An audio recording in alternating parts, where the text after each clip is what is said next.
இந்த ஒரு பிச்சைக்காரர் பெரிய கம்பெனி வாசல்ல உட்கார்ந்திருக்காரு. அந்த கம்பெனியிலிருந்து வந்த ஒரு ஃபினான்ஷியல் மேனேஜர் பிச்சைக்காரருடைய பணத்த எல்லாத்தையும் எடுத்து தன் பர்ஸுக்குள்ள வச்சுட்டு அந்த கம்பெனிக்குள்ள போயிட்டாரு. அந்த பிச்சைக்காரர் அவர் பின்னாடி போக கால் ஸ்லிப் ஆகி கீழ விழுந்துட்டாரு.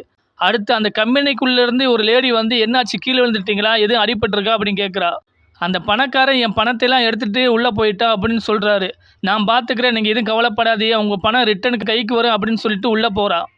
அவ உள்ள போன உடனே, "சார் உள்ள வரட்டுமா?" அப்படின்னு கேட்க, "அந்த கம்பெனில நான் எவ்வளோ பிஸியா இருக்கேன்னு உனக்கு தெரியாதா?" அப்படின்னு சொல்றாரு. அவ கேட்கிறா, "வெளிய உள்ள ஒரு ஏழ்மையான ஒரு நபருடைய பணம் எங்க?" அப்படின்னு கேட்கிறா. "நான் இவ்வளோ நேரம் சந்தோஷமா இருந்தேன். அத மறக்கடிக்க வச்சுட்டா" அப்படின்னு சொல்றாரு. இந்த நபர் சாப்பிட பணம் இல்லாம இருக்காரு அப்படின்னு சொன்ன உடனே, இவர் நக்கலா சொல்றாரு, "இங்க சாப்பிட எதுவுமே இல்ல" அப்படின்னு சொல்றாரு.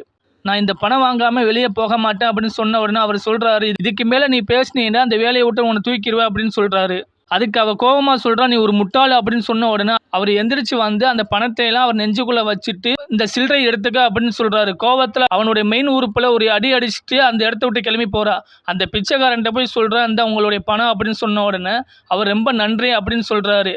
அதுக்கு பின்னாடி அந்த பிச்சைக்காரன்ட்ட கண்ணீர் விட்டு அழுகுறா. அந்த ஃபினான்ஷியல் மேனேஜர் வந்து, "எனக்கு இந்த மாசம் பணம் தர மாட்டாரு" அப்படின்னு சொன்ன உடனே, "நீங்க எதுவும் கவலைப்படாதீங்க, நான் பார்த்துக்கிறேன்" அப்படின்னு சொல்லிட்டு அந்த பிச்சைக்காரர் வந்து அந்த கம்பெனிக்குள்ள உள்ள போறாரு. உள்ள போன உடனே அந்த ஃபினான்ஷியல் மேனேஜர் என்ன சொல்றாரு, "நீ ஏன் உள்ள வந்த? செக்யூரிட்டி" அப்படின்னு சொல்றாரு. அதுக்கு பின்னாடி தான் தெரியுது அது யாருன்னு பார்த்தா அந்த கம்பெனியுடைய சிஇஓ.